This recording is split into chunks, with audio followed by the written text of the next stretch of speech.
கூட போகிறவங்க கூட சோத்தை கட்டிக்கிட்டு தான் போய் இவருக்கெல்லாம் போட்டால் ஜெயிக்க மாட்டாங்க, போட்டால் தான் ஜெயிப்பாங்க. 450 500 போனால் தாங்க 500 தொட்டால் தான் தண்ணியே கிடைக்குது. அப்போ நீங்கள் 5000 வாங்கல கொடுத்தா அதாவது கொடுக்கறத வானாலாம் சொல்லக்கூடாது. அண்ணா வணக்கம், உங்கள் சுய விவரம் கொஞ்சம் சொல்லுங்கள்.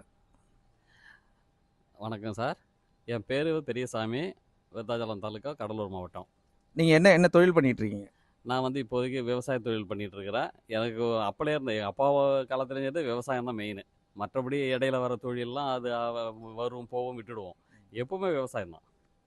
ஏன்னா இப்போ விவசாயத்தில் பார்த்தீங்கன்னா ஒன்றும் பெரிய லாபம் கிடைக்கிறது இல்லை. ஆனால் விவசாயத்தை நீங்கள் இன்னும் கட்டி பிடிச்சிக்கிட்டு அழுதுகிட்டு இருக்கீங்கன்னு தான் மக்கள் சில பேர் கமெண்ட் பண்ணுறாங்க. அதாவது அண்ணா சீமான் அண்ணா அவர்கள் தான் சொல்லுவார், விண்வெளிக்கு போகிறவங்க கூட சோத்தை கட்டிக்கிட்டு தான் போய் ஆகணும். அவன் என்னத்தான் படிச்சது என்னத்தான் போய் கண்டுபிடிச்சாலும் சோத்தை கட்டிக்கிட்டு போயாதான் உசுறு காப்பாற்றினா தான் அங்கே போய் வேணுங்கிறத கண்டுபிடிக்க முடியும். அதுக்கு மெயின் விவசாயம் தேவை. விவசாயத்தை பண்ண நம்ம மக்கள் தேவை. சிறப்பு நல்ல நல்ல நல்ல பதில் சொன்னீங்க. இப்போ இப்போ நீங்கள் ஓட்டு கேட்கறதுக்கு வாக்கு சேகரிக்க தயார் நிலையில் இருக்கீங்கன்னு நினைக்கிறேன். இப்போ இன்னும் தேர்தல் தேதி இன்னும் அறிவிக்கவே இல்லை. ஆனால் நீங்கள் ஓட்டு கேட்க கிளம்பிட்டீங்க. இதனால் ஏதாவது மாற்றம் வரும்னு நினைக்கிறீங்க? கண்டிப்பாக மாற்றம் வரணுங்கிறதுக்காண்டி தாங்க தேர்வு. அதாவது அண்ணன் சொல்கிற மாதிரி இவருக்கெல்லாம் போட்டால் ஜெயிக்க மாட்டாங்க, போட்டால் தான் ஜெயிப்பாங்க. நாம் போய் அவங்க ஒவ்வொரு தலைக்கடையிலும் போய் நின்னா தான் மாற்றம் வரும். நம்ம விட்டு வீட்டுக்குள்ளே இருந்துக்கிட்டு மாற்றம் வரும்னா எங்கேருந்து வரும் மாற்றம் வராது. நாம் வீடு வீடாக போய் சேகரித்து இருக்கிற உண்மையை சொல்லி தமிழ்நாட்டில் நடக்கிறத நம்ம சொன்னால் தான் அவங்கக்கிட்ட இருந்து சில மாற்றங்கள் வரும். அதுக்கப்புறம் நம்ம பின்னாடி வருவாங்க, நாம் களத்தில் இறங்கலாம். இப்போ இந்த முதனை கிராமத்தில் முக்கிய தலாய பிரச்சனைன்னு சொன்னால் என்ன சொல்லுவீங்க?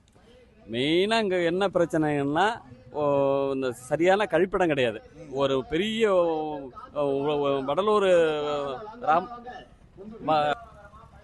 வடலூர் வள்ளலார் சாமிக்கு எப்படி ஒரு திருவிழா கொண்டாடுறது, அதே மாதிரி இங்கே தைப்பூச திருவிழாவை நடக்குது. இதை அக்காவே சொல்லியிருக்கிறாங்க. அப்படி இருந்தால் இந்த மாதிரி இடத்துல வந்து மக்கள் 2 லட்சம் பேர் கூடுற இடத்துல ஒரு சரியான கழிப்பிடம் கிடையாது, சுத்தமான குடிநீர் கிடையாது. எல்லாம் பாட்டிலில் வாங்கிட்டு போயிட்டு அப்பக்கப்போ இது பண்ணுறாங்க. முதல்ல பாட்டில் தண்ணியை ஒழிக்கணும். நல்ல ஒரு நிர்வாகம் அமைஞ்சதுன்னா எல்லாமே ஒழியும். இப்போ நீங்கள் பாட்டில் தண்ணியை ஒழிக்கணுங்கிறீங்க. ஆனால் இன்னைக்கு பாட்டு தண்ணி தான் சிறந்தது, நல்லது, ஆரோக்கியமானதுன்னு ஒரு கருத்துருவாக்கத்தை பண்ணி வச்சு இந்த வித்துக்கிட்டு இருக்காங்க. அதாவது அந்த மாதிரி விற்கிறோம். முட்டாள் பின்னால் போகிறோம். ஒரு முட்டாளன்னா நான் அவனை முட்டாள் தான் சொல்ல முடியும், அவன் வேற ஒன்றுமே சொல்ல முடியாது. முட்டாளை விற்கிறான்னா அதுதான் சிறந்ததுன்னு சொல்கிறோம், அவனும் முட்டாள் தான். முட்டாளும் சேர்ந்தா இருக்கிற நாடும் குட்டிச்சரா போவோம். இப்போ நாங்கள் வந்ததுலேருந்து பார்க்குறேன், இங்கே வந்து ஒரு எப்படின்னா அந்த வெறும் அப்படியே அந்த புகை மூட்டமாக இருக்கிற மாதிரி எனக்கு ஒரு தோணுது. ஏன்னா இப்போ இந்த இதை காட்டுப்பா நீங்கள் கொஞ்சம். இந்த மரம் செடியெலாம் பார்த்தீங்கன்னா வெறும் அப்படியே என்னமோ புகை அடித்த மாதிரி அதில் நிறைய டஸ்ட்டு இதாக இருக்க மாதிரி இருக்குது. ஆமாம், இது என்ன நெய்வேலியினுடைய தாக்கம்? ஆமாம், இதனுடைய நெய்வேலியினுடைய அந்த புகையாகப்பட்டதாங்க இருக்குங்கிறத தான் எல்லாத்தையும் மாசுபடுத்துது. நல்ல நம்ம ஒரு 10 கண்ணை வைச்சா கூட அந்த கண்ணை நல்லா கொண்டுட்டு வரணும், நம்ம இயற்கையான சுவாசிக்கணுங்கிற தோணும் போது கூட பக்கத்தில் இருக்கிற ஃபேக்டரி நெய்வேலி கெடுத்துக்கிட்டு இருக்குது. அதுக்கு என்ன மாற்று செய்யணுமோ அண்ணன் இறங்கி அதை செஞ்சால் தான் அதுக்கு ஒரு மாற்று தெரியும். நல்ல சுவாச காற்று கிடைக்கும். நல்ல ஒரு 10 கண்ணை வச்சு அதுலேருந்து நல்ல சுவாச காற்றை நாங்கள் சுவாசிக்க முடியும், நோய் நொடி இல்லாமல் வாழ முடியும். இப்போ உங்கள் ஏரியாவில் நிலத்தடி நீர் என்ன அளவில் இருக்குது, எத்தனை அடியில் இருக்குது? அது இப்போதைக்கு 450 500 போனால் தாங்க 500 தொட்டால் தான் தண்ணியே கிடைக்குது. அதுக்கு குறைஞ்சது 2 லட்ச ரூபா 5 லட்ச ரூபா செலவு பண்ணால் தான் அதை வெளியிலே வரும் தண்ணி. சும்மா 60 அடி 40 அடி 100 அடியில் மற்ற இடத்துல கிடைக்கிற மாதிரி கிடைக்கல. ஏன்னா நெய்வேலிக்காரன் ஃபுல்லாமே உறிஞ்சிடுறான் இருக்கிற தண்ணியை. குடிக்கிறதுக்கு தண்ணி கிடைக்கல, அவன் கம்பெனிக்கு முதல்ல தண்ணிக்கு ஏற்பட்டு உறிஞ்சிட்டு இருக்கிறான். இப்போ இதுவரையிலையும் வந்த திராவிட ஆட்சிகள் இந்த தொகுதிகளை இந்த விஷயங்களை எதையும் முன்னெடுத்து எதுவும் செயல்படலை. இல்லை, திராவிட ஆட்சி கொடுத்தோன்னா 1000 ரூபா 5000 ரூபா கொடுத்தா தான் மிச்சம், வேற ஒன்றுமே செய்யலை. அது எல்லாருமே நல்ல விஷயம்னு சொல்கிறாங்க. நீங்கள் 5000 ரூபா கொடுத்தது இலவசம் தேவையா தேவையில்லையா? இலவசமே தேவையில்லைங்க. அண்ணன் சொல்கிற மாதிரி இதெல்லாம் அவர் அண்ணன் சந்தமன் சீமான் அண்ணன் சொல்கிற மாதிரி அது தேவையே இல்லை. எல்லாம் நாங்களே சம்பாதிச்சு கிரைண்டரு மிக்சி எல்லாம் நாங்களே எடுத்துக்கிறோம். நல்ல எங்களுக்கு ஒரு வேலையை படித்தவங்களுக்கு வேலையை கொடு, நாங்கள் வேலையை செஞ்சுக்கிறோம். வேலை செஞ்சு அந்த கை நிறைய அதுக்குள்ள ஊதியத்தை கொடுத்தாங்கன்னா நாங்கள் எல்லாமே நாங்களே வாங்கிக்குவோம், சந்தோஷமாக வாழ்வோம்.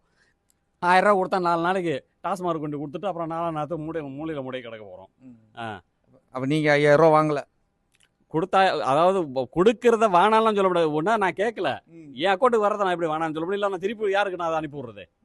என் அக்கௌண்ட்டுக்கு நான் கேட்டால் போட்டேன், நான் உன்னை கேட்டேன் எனக்கு 5000 ரூபா போட்டு விட 2000 போட்டு கேட்கவே இல்லை. என் அக்கௌண்ட்டுக்கு வந்ததுக்கப்புறம் அதை என்ன பண்ண முடியும்? எடுத்து கட்சிக்காரன்கிட்ட கொடுக்க முடியும்? கிடையாது. நீ நிறுத்து, எனக்கு தரலன்னா இப்போ எனக்கு ஒரு 40 பேருக்கு கொடுத்துட்டா ஒரு அதில் 41வது ஆள் எனக்கு தரல, ஏன் எனக்கு தரலன்னு நான் கேட்க போகிறது கிடையாது. எனக்கு தேவையில்லையாங்கிற ஏன் எனக்கு போட்டால் எடுத்து செலவு பண்ணுவோம் தான். இப்போ ஏன்னா நீங்கள் இலவசத்தை இன்னொரு கட்சி எதிர்த்துக்கிட்டு இருந்துச்சு, யாருன்னு தெரியும், விஜய் எதிர்த்துக்கிட்டு இருந்தார். ஆமாம். ஆனால் இப்போ ஒரு 2500 சொல்லியிருக்காரு. மகளிர் குழந்தைகளுக்கான தங்கம் சொல்லியிருக்காரு, 1 பவுன் சொல்லியிருக்காரு. 1 பவுன் என்ன ரேட்டு விற்குதுன்னு தெரியும். அப்புறம் தாலிக்கு தங்கமும் சொல்லியிருக்காரு. இதை பற்றி என்ன நினைக்கிறீங்க? தாலிக்கு தங்கம் கொடுத்தாலும் சரிதான், இன்னும் கல்யாண செலவே அவர் ஏற்றுக்கிட்டாலும் சரிதான், ஒன்றுமே பண்ண முடியாது. ஏன்னா வச்சுக்கோங்க, எல்லாத்தையும் கொடுத்தா தங்கத்தையும் தங்க தாலியமா சாப்பிட்டுட்டு இருக்க முடியும்? பண்ண முடியாது. விவசாயம் பண்ணாதான் சாப்பிட முடியும். விவசாயி பின்னாடி வாங்க, தாலி கொடுக்குறாங்க, தங்கம் கொடுக்குறாங்க, 5000 தராங்க, 10,000 தராங்கன்னா 5000 கொடுத்தா 5 நாளைக்கு, 10,000 கொடுத்தா 10 நாள், க்ளோஸ், முடிஞ்சுது. அதுக்கப்புறம் நீங்கள் சேத்துல தான் இறங்கி ஆகணும். இப்போ நீங்கள் நிறையா மக்களை சந்திச்சிருப்பீங்க. மக்கள் மனசில் நாம் தமிழர் கட்சி சீமானவரை பற்றி என்ன புரிதல் இருக்குது? இல்லை, ஒரு சில பேருக்கு நாங்களும் எடுத்து சொல்லியிருக்கோம். இந்த புரியாதவங்க தான் இப்போ இதில் காரைக்குடியில் தான் ஒரு பேட்டி காணல, நான் எப்பயுமே திமுகவுக்கு தான் போடுவேன். இன்னும் அவங்களுக்குலாம் அந்த இது நம்ம அண்ணனுடைய இது போய் சேர்ந்தாதான் தெரியும். நாங்களும் எடுத்து சொல்லிட்டு இருக்கிறோம். ஓகே, மிக்க மகிழ்ச்சிண்ணா. நிறைய தகவலை சொன்னீங்க. நன்றி. நன்றி.